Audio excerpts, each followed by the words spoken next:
तो फर्स्ट से लेकर 9 क्लास तक मेरी लाइफ बहुत अलग थी। किसी को ज्यादा फर्क नहीं पड़ता था मुझसे। मानो क्लासरूम का डस्टबिन हूँ मैं, कोई मुंह ही नहीं लगाता था।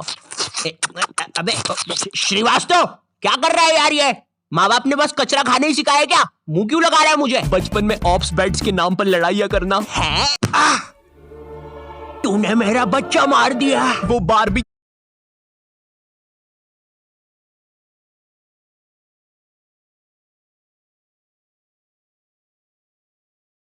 की नेम शीट को स्टिकर की तरह सर पे लगा लेना। मेरा तो एक यूट्यूब चैनल भी था, अजीब सी वाइन्स बनाता था मैं उस पे। मुन्नू, तू एक घोड़ा है। नुन्नू जो बोलता है वही होता है। मुन्नू ऐसा कुछ नहीं। हम सब्सक्राइब करें मुन्नू नुन्नू की वाइन्स। मैं कहीं पर भी वाइन्स बनाने लग जाता था, भले फिर बैकग्राउंड में किसी की दादी मर रखी हो। सारी जायदाद मेरी। उसके दूसरे दिन ये बंदा भी मेरी वीडियो पे कमेंट कर रहा होता है, भाई full haha video, thank you मेरी दादी के साथ कोलैबोरेशन करने के लिए। ओम नमः शिवाय। जिसकी दादी मरी है वो ये इस कमेंट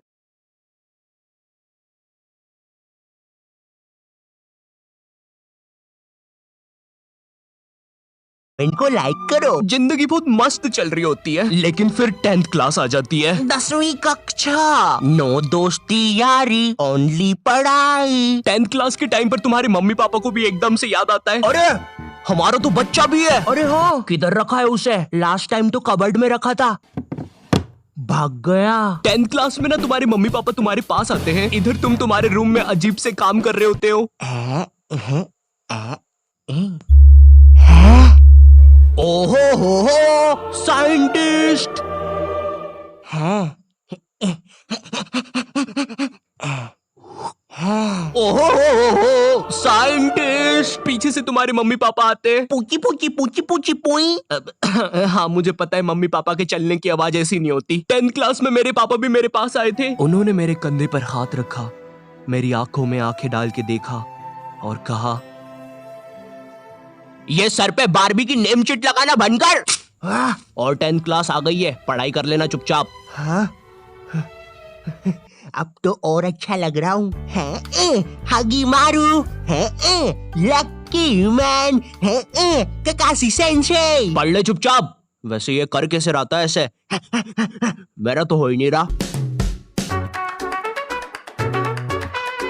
10th क्लास से ही तुम पर एक पढ़ाई का बोझ आने लगता है, जिसके कारण तुम्हें अपनी हॉबीज, कलाकारी, संस्कृति छोड़नी पड़ती है।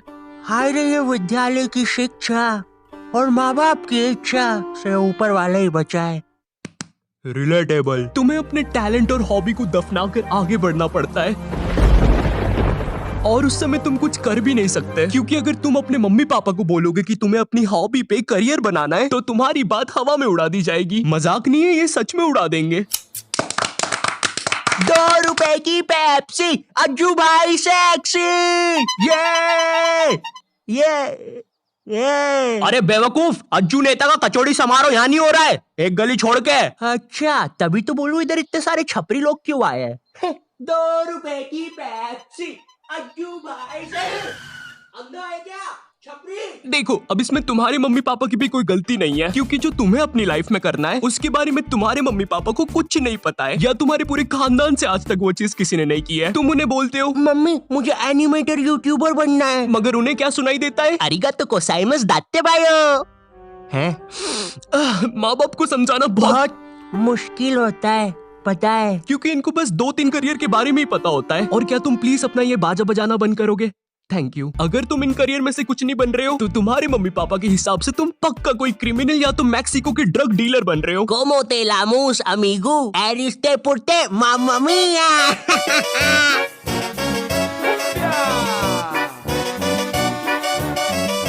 इधर तुम मम्मी पापा को अपने सपने बता रहे हो, उधर मम्मी पापा किसी दूर के मामा के एग्जाम्पल दे रहे होते हैं कि कैसे वो भी अपने एक्टिंग के सपने लेकर सपनों के शहर बम्बई गया था। लेकिन वहाँ कहाँ? सपनों के शहर बम्बई। मैं बस उसे निराशा ही हाथ लगी। तो अब बुलाते हैं नेक्स्ट कॉन्टिनेंट को। मैं सपनों के शहर बम्बई आया हूँ। जहाँ से मैं आया हूँ वो बुरे सपनों का शहर है, और मैं देखो यार, मेरी तरफ से ना है। जय माता दी, लेट्स रॉक, चिक चिक बूम फायर। और ये कॉन्टिनेंट हुआ बाहर। ये सब फेक होता है। मेरा नाम तक नहीं पूछा। तीसरा जज तो रोबोट है। चिक चिक चिक बूम फायर। हाँ, कितना बड़ा स्टेज है। एक साइकिल ही रख दो बाहर जाने के लिए भाई। गाड़ी बुला के जाना पड़ेगा। भैया बाहर तक छोड़ दो। कुत्ते हैं सबके सब, कुत्ते कुत्ते कुत्ते भाऊ भाऊ। तो चलिए अब बुलाते हैं नेक्स्ट। जय माता दी, लेट्स रॉक। मेरी तरफ से ना है। चिक चिक।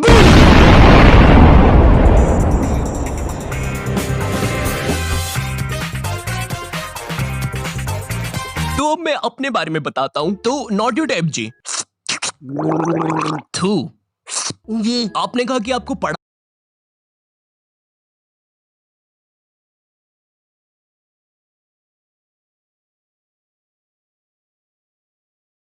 में बचपन से इंटरेस्ट नहीं था। जी बचपन से ही कुछ क्रिएटिव करना था आपको। जी। तो ये 10वीं के बाद आपने बायोलॉजी क्यों ले ली? कहीं माँ बाप ने कोड़े मारे थे क्या? नहीं नहीं जी, मम्मी पापा तो सही है। मम्मी ने तो टिफिन भी बांध के दिया है, तेल छोड़ दिया अचार ने। तो जी ऐसा था कि मैंने बस बायोलॉजी ले ली थी, मुझे नहीं पता था इतना पढ़ना पड़ता है। 11वीं और 12वीं पता ही नहीं चला इसकी माँ का 2 साल कहाँ निकल गए। जी जी जी और फिर हवाबाजी में बंदी भी बन गई, तो यूट्यूब करने का टाइम ही नहीं मिला। जी जी जी जी जी। चाय पियेंगे? आप पिलाएंगे तो क्यों नहीं पियेंगे। तो आप लोग भी बने रहिए। उसमें मुझे क्या मिल रहा है, मेरा क्या फायदा पॉडकास्ट में। ये हाँ, ये मेरी रियल कहानी है। मेरा प्लान तो वीडियोस बनाना ही था, पर पढ़ाई के प्रेशर में 2 साल कहाँ निकल गए मुझे पता भी नहीं चला। हाँ, मैं बायोलॉजी के अलावा कोई सा सरल सब्जेक्ट जैसे आर्ट्स लेके, आर्ट्स का मैन मैं हूँ दुनिया का रखवाला, आर्ट्स भी बन सकता था। पर मेरे स्कूल में मैथ्स, बायोलॉजी और कॉमर्स के अलावा कोई सब्जेक्ट ही नहीं था। और देखो, मुझे कॉमर्स और मैथ्स तो लेना नहीं था, क्योंकि कॉमर्स वालों को स्कूल में कोई सीरियस नहीं लेता था। अंदर आग लगी है, आगे अंदर। अच्छा तो ये लो पानी। अरे अरे क्या कर रहे हो, सच बोल रहा हूँ, बंटी और रोहन ने आग लगाई है। चल बंटी कमाल, पाद के मचाते धमाल। भाई तुझे कितनी बार बोला है, मुझे वो डायलॉग पसंद नहीं। अपन को हिचकी आया रे, लगता है अपन को भी कोई याद कर रहा है। भाई पक्का रवि ने चुगली लगाई होगी। हाँ, यही थे मेरे कॉमर्स वाले। वैसे ये मोटा पाद के आग फैलाने वाला था, यही था इसके धमाल का मतलब। मेरी स्कूल में बैन है ये दोनों, शायद भारत की सभी स्कूलों में बैन होंगे। तिहाड़ जेल में अभी ये दोनों। वैसे चल बंटी कमाल, पाद के मचाते धमाल। भाई तुझे कितनी बार बोला है, मुझे वो डायलॉग पसंद नहीं। अपन को हिचकी आया रे, लगता है कोई अगर मैं मैथ्स की बात करूं तो मैथ्स के साथ मेरे रिश्ते बहुत बेकार है, वो मुझे पागल करता है। 12th के बाद मैंने सोचा था कि अब मैं आराम से वीडियोस बनाऊंगा, लेकिन फिर मुझे नीट के बारे में पता चलता है। जिन लोगों को नीट के बारे में पता नहीं है, ये जेई जैसी एग्जाम होती है, और जिनको जेई के बारे में नहीं पता, ये नीट जैसी एग्जाम होती है। मेरा नाम पपलू है और मुझे मछली पसंद है। सरल भाषा में कहूँ तो नीट की एग्जाम से तुम डॉक्टर बनते हो। उस टाइम मैंने सोचा कि मुझे तो कभी डॉक्टर बनना ही नहीं था, तो ये फिर किस रास्ते पे जा रहा हूँ मैं? पवन दारू ठेके के रास्ते पे। तू कौन है साले बेताल, भग जाने तो चटका लगा दूंगा। नहीं। मैंने अपने मम्मी पापा को समझाया कि मुझे डॉक्टर कभी बनना ही नहीं था। लकीली उन लोग को मेरी बात समझ में आई, और उनने मुझे डॉक्टर से थोड़े से कम कठिन कॉलेज में डाल दिया, फार्मेसी। पर खैर अब मैं वीडियोस बना सकता था। पर सच कहूँ तो वीडियोस बनाने का पैशन इतना था मुझ में, अगर डॉक्टर भी बन जाता तो वीडियोस तो तब भी बना रहा होता मैं, लेकिन थोड़े अलग प्रकार की। नमस्कार दोस्तों, मैं हूँ श्री डॉक्टर आयु, MBBS, MD, MS, BSc, PSG, Neymar, Messi, Cristiano Ronaldo, MC, BC और मादर। सबसे पहले हमारी डॉक्टर मेंबरशिप खरीदने वालों को शाउट आउट दे देते हैं। पैरालाइज नानी, हीमोग्लोबिन संजू, एड्स का मरीज राजू और नीट एस्पिरेंट सरोजनी। और हमारे लिए एक मैसेज भी आया है, मेरी माँ मर गई तेरी वजह से हराम कौर। थैंक यू फॉर 5 रुपए सुपर चैट। चलिए अब इस मरीज का पाइल्स का इलाज करते हैं। डॉक्टर मेरे मरने के बाद आप क्या बोलोगे? Like share subscribe.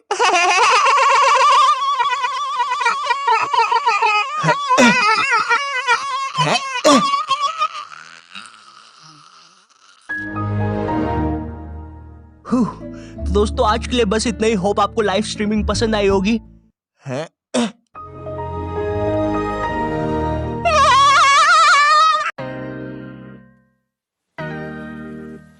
ओके, तो इस वीडियो से मैं ऐसा नहीं कह रहा हूँ कि तुम जो भी कर रहे थे उसे छोड़कर तुम अपने मन का करने लग जाओ। मेरा कहने का मतलब ये है कि अगर तुम किसी काम में अच्छे हो या किसी हॉबी में, तो उसे कभी छोड़ो मत।